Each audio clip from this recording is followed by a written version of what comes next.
Alright, today I'm talking about just some observation that I've had with teams and how they're structured in CrossFit. So a couple years ago, the common logic was when you sent your teams to regionals or the games or anything like that, you had your gymnastics guy, you had your strong guy, gymnastics guy, gymnastics girl, strong guy, strong girl, your all-around person, things like that. The teams were kind of rewarded by having the specialists because not everybody had to compete in every event.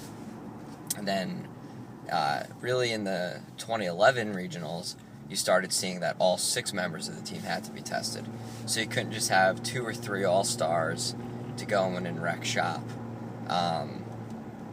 Now, as the years have gone by, you've started seeing them testing the depth and the skills of each member.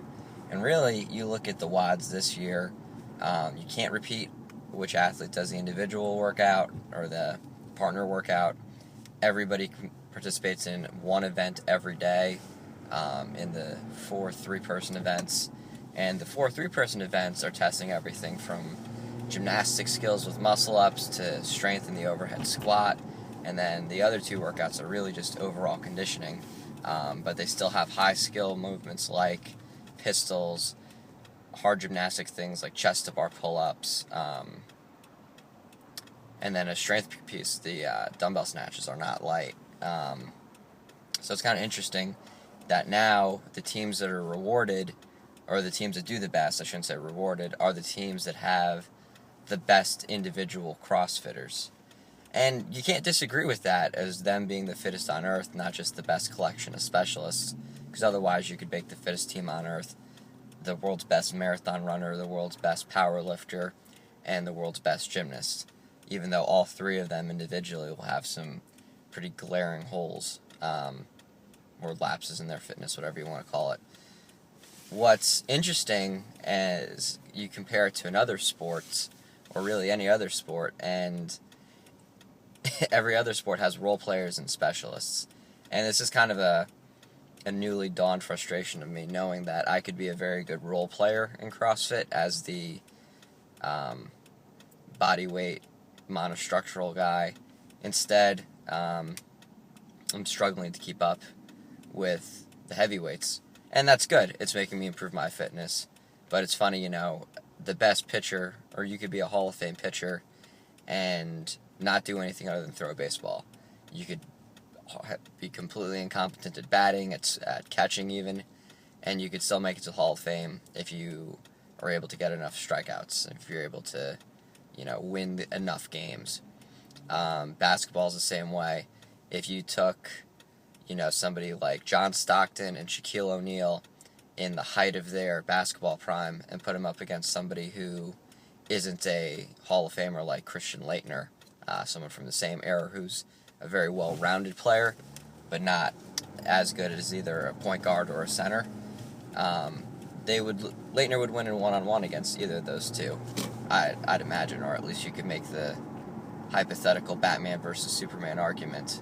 In CrossFit, the best CrossFitter, regardless of if they're going team, individual, or masters, is the best person to have on your team.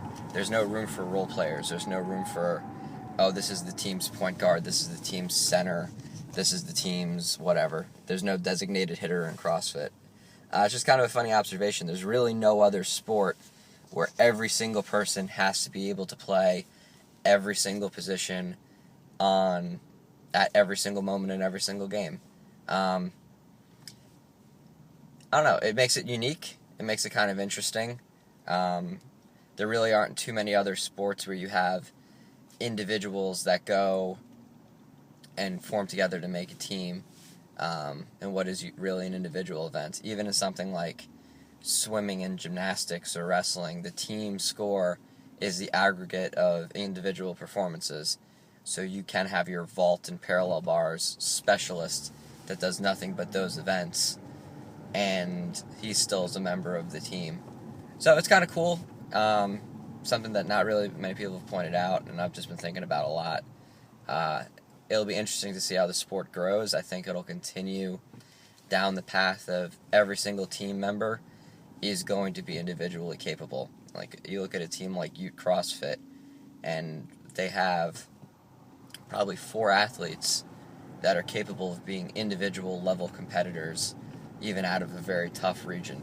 So that's pretty impressive off the bat. That's the reason why they won. So that's the cool thing about CrossFit. No matter who you are, even if you want to go team, it still is going to punish the specialist just like life does. So it's kind of cool that they're, even in a team competition, staying true to their ethos of what CrossFit is. Alright, little pointless rant, but something I find pretty interesting.